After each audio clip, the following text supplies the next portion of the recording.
Good afternoon, all of you. I am Amin Chaurasia taking a lecture for project management. Project management में आज हम लोग एक नई मेथड करने वाले हैं. मेथड थर्ड है ये. पहली मेथड हम लोगों ने देखी थी discounted period method, second payback period method. उसके बाद हम लोगों ने सेकंड मेथड देखी थी नेट प्रेजेंट वैल्यू मेथड, है ना, NPV method. And the third method is profitability index method, जिसका फॉर्मूला है total discounted cash flow into total discounted cash outflow, inflow and outflow. Okay, now take the example, numerical example देखते हैं हम इसका. Illustration number 3.13, page number 152. Okay, now take the example. The capital budgeting department of a company has suggested 3 investment proposal. The after tax cash outflow for each are tabulated below. If the company cost of capital is 12%, rank them in order to profitability. है ना, मतलब जो अगर उसका capital का structure 12% से है, मतलब प्रॉफिटेबिलिटी इंडेक्स, तो कैपिटल का स्ट्रक्चर क्या होगा और उनकी रैंकिंग क्या होगी. 3 अलग अलग प्रोजेक्ट दिए हुए हैं. After tax cash flow amount में दिया हुआ है यहाँ पे 0, 1, 2, 3, 4, 5. 0 मतलब इनिशियल ईयर, है ना. जो माइनस में वैल्यू दिख रही है आप लोगों को प्रोजेक्टों की, ये शो करती है इन्वेस्टमेंट, मतलब आपका आउटफ्लो. ओके, 20,000 लगाएं, 60,000 लगाएं और 36,000 लगाएं, है ना. रिकवरी देखना, पहले साल में 5600, दूसरे में 6,000, तीसरे में 8,000 8,000. Project A. प्रोजेक्ट बी की रिकवरी 12,000, 20,000, 24,000, 32,000. प्रोजेक्ट सी की रिकवरी 13, 13, 13, 13, है ना. अब इनमें से कौन सा प्रोजेक्ट सही रहेगा वो बताना है, प्लस ये चीज और बताना है कि इनकी रैंकिंग क्या होगी, है ना. PV factor, present value factor at the rate 12% से. देखिए 12% से तो आप खुद निकाल सकते हैं, मैंने आप लोगों को निकालना बताया. 1 डिवाइडेड बाय 1.12, 12% के फैक्टर 4 साल तक के क्या होंगे, है ना. 1 डिवाइडेड बाय 1.12 करेंगे तो 0.893 पहले साल का आ जाएगा. इक्वल टू दबाएंगे फिर ये आ जाएगा, फिर इक्वल टू एक बार और दबाएंगे कैलकुलेटर पे तो ये आ जाएगा, फिर इक्वल टू दबाएंगे तो ये आ जाएगा, है ना, 0.636. ओके, 4 साल तक का आपका फैक्टर निकाल लेंगे, डिस्काउंटिंग फैक्टर. इसके बाद आपको क्या करना है, calculation of profitability index. Simply क्या करना है, ईयर के कॉलम बना लीजिए. 1, 2, 3, 4 ईयर के कॉलम बना लिए. प्रेजेंट वैल्यू फैक्टर है 12%. 12% से क्या फैक्टर जो आपने निकाले थे, कंक्लूड करे थे, ये फैक्टर यहाँ पे लिख दीजिए. अब प्रोजेक्ट है, प्रोजेक्ट बी, प्रोजेक्ट सी, 3 कॉलम बना लीजिए, है ना. एक तो कैश इनफ्लोज के क्या क्या इनफ्लोज हुए हैं उनके, और एक तो पीवी फैक्टर, प्रेजेंट वैल्यू क्या होगी उनकी डिस्काउंटेड करने के बाद. सिंपली डिस्काउंटेड हम 3 मेथड से करते आ रहे हैं, तो डिस्काउंटेड में आपको कोई प्रॉब्लम नहीं आना चाहिए. जैसे कैश फ्लो इनफ्लोज यहाँ पे दिए हुए हैं क्वेश्चन में, वैसे इनफ्लोज आप देख लीजिए. यहाँ पे 5600, 6,000, 8,000, 8,000, है ना, इनफ्लोज दिए हुए हैं. इनको इनसे मल्टीप्लाई करते चलना है. 0.893 इंटू 5,600, 5,001 आ जाएगा प्रेजेंट वैल्यू. इसमें इसका मल्टीप्लाई करेंगे तो ये वैल्यू, इसमें इसका मल्टीप्लाई करेंगे तो 5696, इसमें इसका मल्टीप्लाई करेंगे तो 5,088, है ना. प्रोजेक्ट ए की प्रेजेंट वैल्यू का टोटल मान लीजिए सभी का, है ना.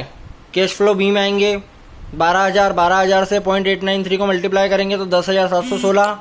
20,000 से इसको मल्टीप्लाई करेंगे 0.796 को तो 15,940. 24,000 से इसको मल्टीप्लाई करेंगे तो 17,088, है ना. 17,088. 32,000 से 0.636 को मल्टीप्लाई करेंगे तो 20,352. इसका भी टोटल लगा लीजिए 64,096. इसका टोटल आ गया 4 साल का. प्रोजेक्ट सी में आइए, 13,000 रुपये का आपका इन्फ्लोज हुआ है, मतलब 13,000 हर साल रिटर्न आपके आ रहे हैं प्रोजेक्ट में. आपने थर्ड ईयर में कितने लगाए थे, 36,000 रुपये. पहले साल में प्रेजेंट वैल्यू क्या थी उसकी, 13,000 आए थे तो 11,609. कैसे निकाली, 13,000 मल्टीप्लाइड बाय 0.893 से मल्टीप्लाई करके सबकी वैल्यू निकाल लीजिए. 13,000 into 0.797, 10,361. 13,000 into 0.712 is equal to 9,256. 13,000 multiplied by 0.636 is equal to 8,268। Okay, इसका भी टोटल लगा लीजिए 39,494, 39,494 रुपये। अब आपका टोटल आ गया। एनपीवी मेथड के हम लोग क्या करते थे, मेनली कैश आउटफ्लो को इसमें से माइनस करते थे। अब देखो कैश आउटफ्लो 20,000, 60,000, 36,000 कहाँ से आई ये आपने जो लगाया था 20,000, 60,000, 36,000 ये आपने इन्वेस्टमेंट करा था 20,000, 60,000 और 36,000 का, है ना। 566 ओके, ये आपकी कैश आउटफ्लोज है 20,000, 60,000, 36,000 ये जो आपने इन्वेस्टमेंट करा था 20,000, 60,000 और 36,000 अलग अलग प्रोजेक्ट में। ठीक है, अब इसको इसमें से माइनस कर देंगे तो एनपीवी निकल जाती है हमारी नेट प्रेजेंट वैल्यू, कि हमारी नेट प्रेजेंट वैल्यू एक्चुअल में है क्या at the end of 4th year, मतलब 5वें ईयर में क्या होगी हमारी 567, 4,096, 3,494। इसमें से माइनस करना है 20,556 में से 20 गए, 567 बचे। 64,096 में से 60,000 घटा दोगे सीधे 4,096 बचेंगे। 39,494 में से 36 जाएंगे तो 3,494 बचेंगे। अब प्रॉफिटेबिलिटी इंडेक्स पीआई का मतलब on the basis of PV, on the basis of present value. देखो क्या दे रहा है इसका फॉर्मूला, वो total discounted cash inflow upon total discounted cash outflow, है ना। ये आपका इनफ्लो, ये आपका आउटफ्लो, ये आपका इनफ्लो, है ना। 20,567 डिवाइडेड बाय 20,000 आप करेंगे तो 1.028 आ जाएगा, है ना। 20,556 को डिवाइड करना है इससे 20,000 से, है ना, तो ये आ जाएगा 1.28। 64,096 को डिवाइड करेंगे 60,000 से तो 1.096। 39,494 को डिवाइड करेंगे 36,000 से तो 1.097। ये तो आपका निकल गया profitability index according to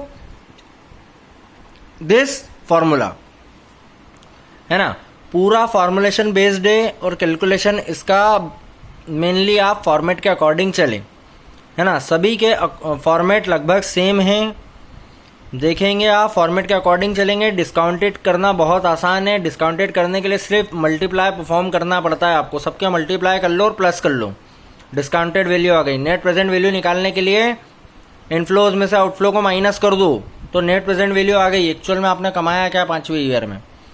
okay, profitability index निकालने के लिए आपको दोनों को डिवाइड करना है। 20,567 को डिवाइड करेंगे 20,000 से तो 1.028 आ जाएगा, है ना। इसको इससे डिवाइड करेंगे ये वैल्यू, उसको इससे डिवाइड करेंगे ये वैल्यू।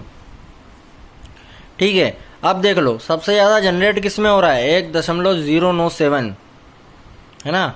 1 रुपये की भी वैल्यू यहाँ पे दिख रही है ना। 1 रैंकिंग 1, रैंकिंग 2, रैंकिंग 3, है ना। कौन सी वैल्यू ज़्यादा है 1.097, ये ज़्यादा जनरेट कर रहा है तीसरा प्रोजेक्ट। तो फर्स्ट रैंकिंग इसकी, सेकंड रैंकिंग इसकी, थर्ड रैंकिंग इसकी, ये रैंकिंग हो गई। क्या बोला था हमको क्वेश्चन में, rank them in order of profitability. इतनी प्रॉफिटेबिलिटी जनरेट कर रहा है रैंकिंग में, मतलब ये सबसे ज़्यादा कर रहा है, ये सेकंड कर रहा है, थर्ड कर रहा है। इनकी रैंकिंग हम लोगों को करना थी प्रॉफिटेबिलिटी की हिसाब से। ठीक है, सिंपल मेथड है प्रॉफिटेबिलिटी इंडेक्स, बस एक फॉर्मुलेशन पे बेस्ड है। ये फार्मूला सिंपल सा लगेगा, इसमें फार्मूला आपको परफॉर्म करना है और इससे अकॉर्डिंग कैलकुलेट करना है। ओके, इसके बाद हम अगले मेथड देखेंगे IRR method, internal rate of return method, है ना।